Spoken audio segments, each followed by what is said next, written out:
Assalamualaikum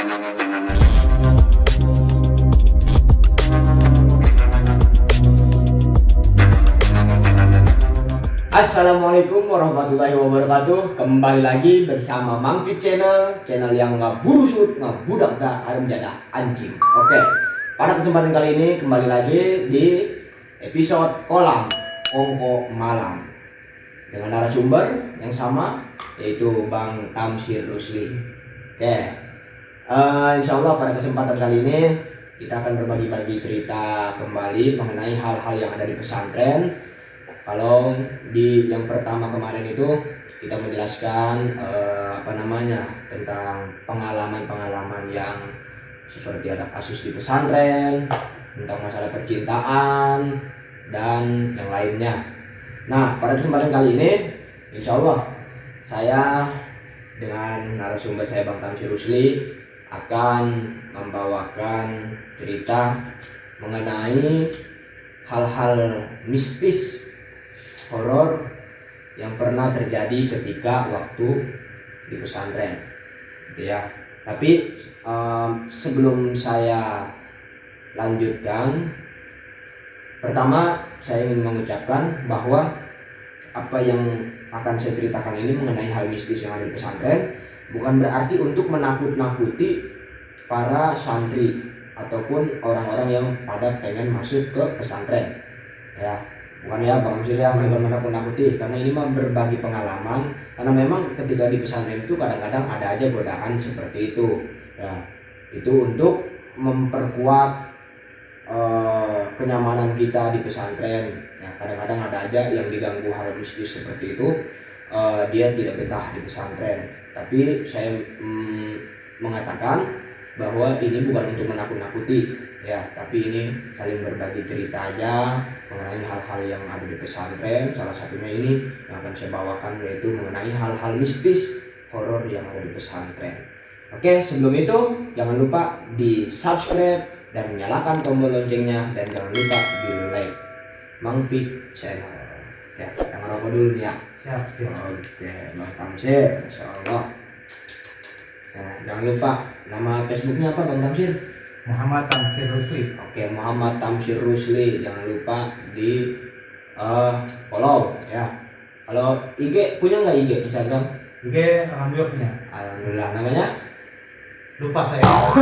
Oke, mungkin nanti akan saya cantumkan di deskripsi. Ya, jangan lupa di follow. Oke, jangan lupa follow saya juga di Fikri_Fadluh21.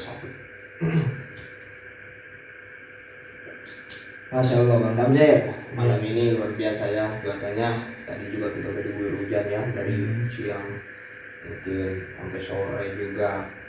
Tapi tidak untuk memutuskan semangat kami untuk menghibur para kalian semua, khususnya para santri, ya. Bang Tamsir, kan abang ini mondok dari tahun 2007 ya, 2007 ya. Mungkin pada tahun itu belum ada yang namanya teknologi yang canggih seperti sekarang, belum ada ya. Kan kalau sekarang mah mungkin udah lebih canggih, apapun bisa direkam, bisa diambil gambar. Nah, kalau dulu kan belum ada. Jadi hal-hal mistis yang pernah Bang Tamsir alami di pesantren itu apa aja sih? Oke, silakan. Kalau hal mistis yang dialami waktu di kontes di pesantren, memang saya masuk tahun 2007, cuma enggak sampai sekarang ya. Dari tahun 2007 enggak sampai sekarang. Jadi waktu itu cuma sebentar, tapi alhamdulillah walaupun cuma sebentar banyak banget yang dirasain, yang dialami, kenangannya juga banyak, terutama dari hal-hal mistis. Jadi waktu itu jadi pas lagi tidur tuh, saya kira apa gitu, kubat lebat ya. Putih, terus rambutnya panjang, perasaan seperti itulah perasaannya.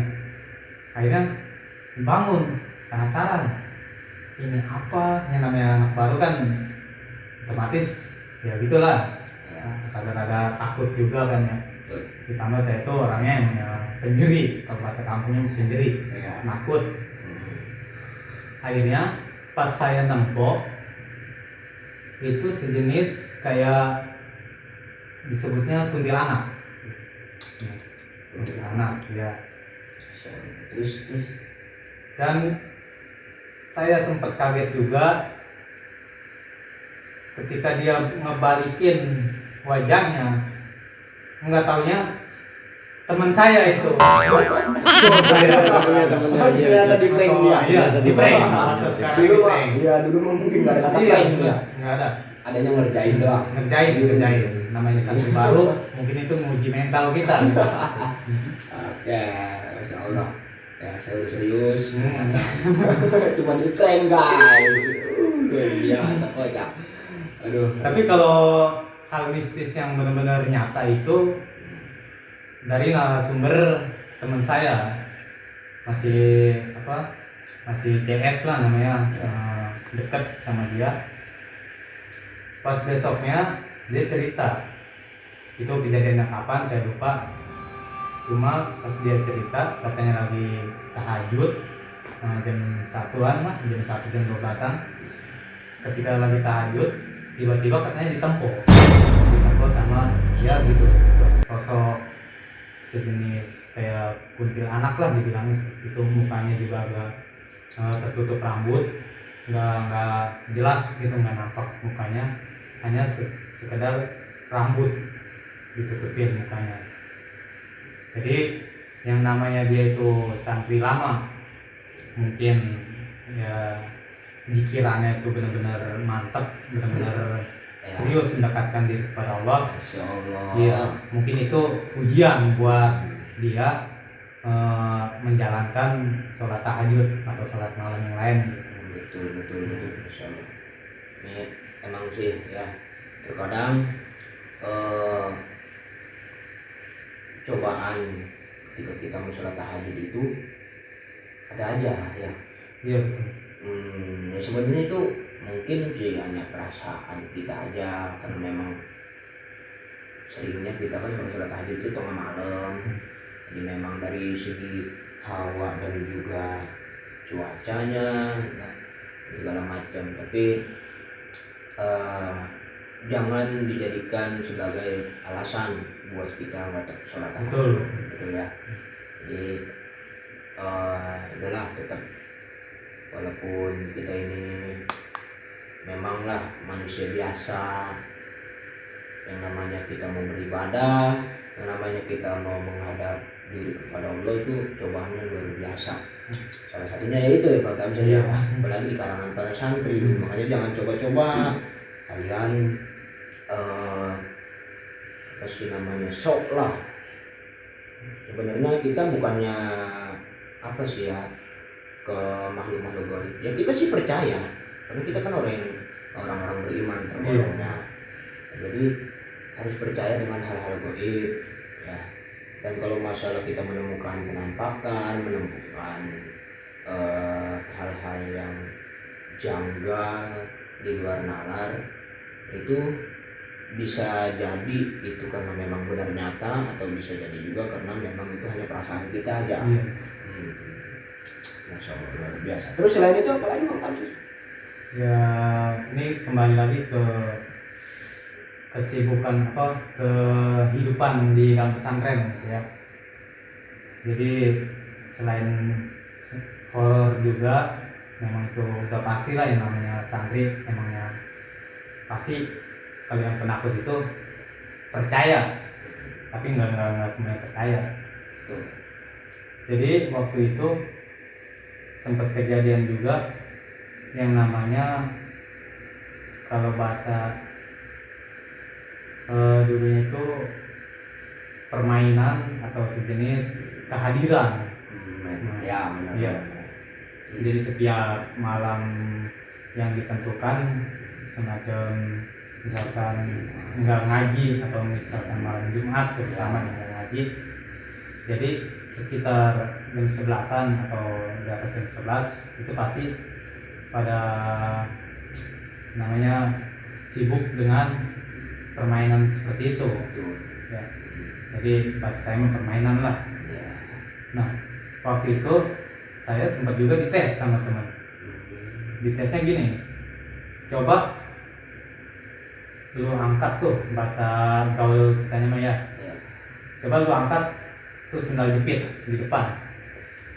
Ya udah, saya kan nggak tahu, saya angkat aja, tapi berat, nggak tahu itu emang nyata atau kagak, tapi emang saya ngalamin pas diangkat sendalnya nggak bisa keangkat gitu. Dan dia yang ngitin sendiri tuh apa namanya, yang ngerasukin sendal jepit itu, maksudnya teman saya gitu, yang entah itu transfer apa ke Energi, sendal dia, ya. energi Ya. gitu. Itu dia sendiri bisa gitu ngangkat.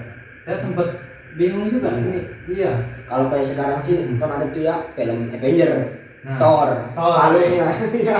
Palu. Giliran Thor sendiri kan bisa, Nah. bahkan hulek aja badannya gede, nggak bisa ngangkat. Ya mungkin sama kali ya kejadian kayak gitu ya. Kayak gitu. Masya Allah, luar biasa. Ternyata dikira saya itu cuma ada di film Avenger aja. Rupanya Bang Tamsir juga ngalamin begitu ya. Ini nyata kan ya? Nyata. Masya Mungkin Allah. itu salah satu namanya pegangan sangkri atau Betul. kelebihan buat pegangan dia buat apa namanya, nanti di luarnya menghadapi apa Ya, betul. terutama musuh gitu ya, Hmm. musuh daripada orang-orang yang buat menjadi santri segala macam. Betul. Mungkin itu pegangan buat dia. Nah, iya, itu juga penting sih ya. Hmm. Bahkan dulu mah atau bahkan sekarang juga masih dipelajari ilmu-ilmu bela diri di pesantren. Ya, sebab santri itu ya apa sih ya, harus punya lah pokoknya pegangan, takut ketika di jalan, ketika dia lagi pulang sendirian ada orang yang iseng, orang yang jahil, jahat ya, jadi seperti itu kan banyak kan kejadiannya. Tapi saya juga kan waktu itu pernah baca berita lah, ada santri kalau nggak salah dari Jombang ya. Dia pulang dari pesantren dia dibegal. Nah karena dia ini punya ilmu bela diri, begal itu kalah. Masya Allah, luar biasa ya. Bahkan katanya dengar tahu benar tahu enggak, katanya sih begalnya itu sampai meninggal dunia. Masya Allah ya. Jadi ketika itu santri dibegal, nah si begal ini bawa celurit. Nah celuritnya itu diambil balik. Nah nggak tahu lah caranya bagaimana itu ngambil balik celurit itu. Nah diarahkan ke si begal, bahkan sempat kena juga kritis, katanya dibawa ke rumah sakit dan dikabarkan katanya meninggal dunia. Atau benar nggak tahu juga ya, nanti akan saya kasih tahu yang di sini beritanya gitu. Masya Allah, luar biasa. bukan berarti santri itu benar-benar percaya sama yang namanya apa, di luar nalar daripada jadi itu hanya sebuah pegangan buat santri, bukan berarti kita itu para santri yang lain mungkin terutama saya sendiri, diri saya pribadi, buat menduakan Allah, bukan. Itu hanya sekedar pegangan, tetap yang namanya yang menjaga itu Allah Subhanahu wa taala. Betul. Masya Allah, luar biasa. Nah, saya juga sempat ngalamin sih. Nah ini sekarang giliran saya ya gitu ya. Saya juga sempat ngalamin hal-hal mistis ketika saya ada di pondok, selama saya mondok. Sebenarnya banyak, tapi yang saya ingin ceritakan hanya beberapa aja lah ya. Saya pernah gitu ya, ketika saya lagi nyuci ya. Ini kalau nggak salah tahun 2013 akhir ya. Ketika saya lagi nyuci, karena memang santri salah prima nyucinya itu kan nyuci sendiri, yang nggak dicuciin lah gitu. Apalagi di laundry kan kalau sekarang mah Masya Allah, nyuci sendiri. Nah saya nyucinya di kamar mandi yang satu, soalnya kamar mandi kalau nggak salah itu ada 3 ya. Kamar mandi itu ada 3. Nah saya di paling pojok. di sebelah sana, sebelah kiri. Nah, saya nyuci lah. Padahal ya sebelum saya nyuci juga saya udah cek kamar mandi yang 2 lainnya itu nggak ada orang. Terus Jadi malam saya nyuci malam, biasa nyuci saya malam itu sekitar jam setengah 12-an lah. Ini masih di bawah jam 12 padahal, tapi suasana pada saat itu santri udah banyak yang udah pada tidur. Saya nyuci sepi, kadang sepi. Nah tiba-tiba saya ngedenger ada yang lagi nyuci juga di kamar mandi yang tengah. Nah saya terusin aja nyuci. Saya kira mah itu santri kali ya, teman saya lagi nyuci, dia baru datang kali, baru mau mulai nyuci. Nah kebenaran pada saat itu sabun saya habis nih. Nah otomatis kan yang di samping itu, yang di kamar mandi sebelah itu, namanya dia apa sih ya, dalam perasaan saya itu dia itu baru nyuci, mungkin sabunnya masih banyak gitu ya. Saya ngomong aja, bang minta sabun. Lu nggak dijawab. Ya kenapa lah masih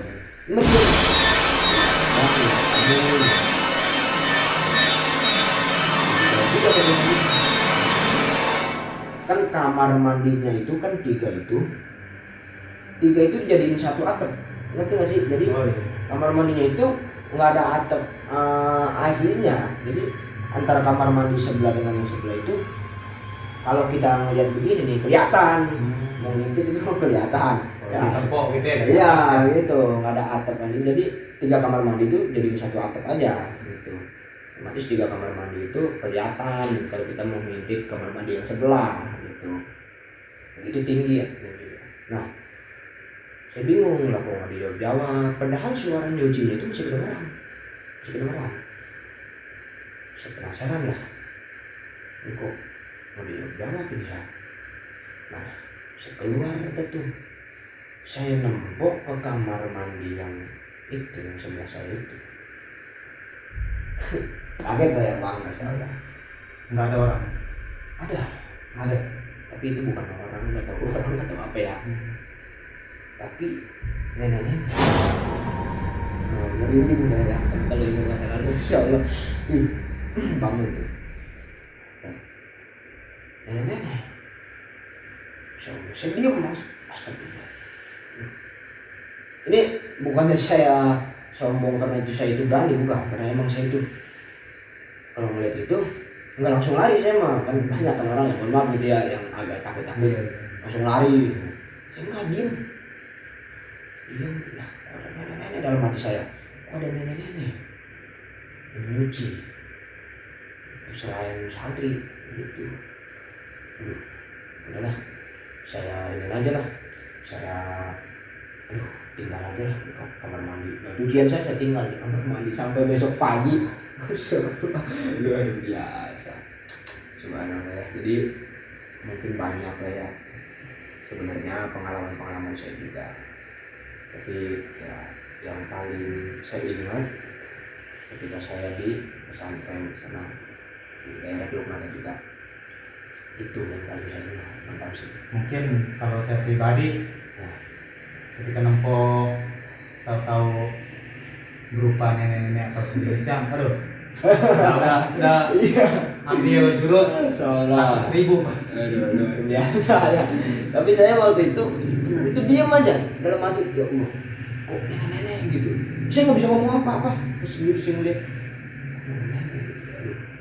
udahlah, tinggal aja udah. Cucian, pakaian kotor saya nggak di kamar mandi itu, saya tinggal ya. Saya langsung tidur, pakaian. Aduh, luar biasa ya. Berarti memang kita itu hidup di alam dunia bukan berarti hanya cuma manusia doang gitu ya. Mungkin berdampingan juga gitu ya, dengan makhluk yang lain juga gitu. Mata kasat mata. Ya, Masya Allah, luar biasa ya. Sebenarnya banyak ya yang kita ceritain, tapi kita bikin part 2-nya aja. Oke, nanti cerita selanjutnya saksikan di part 2.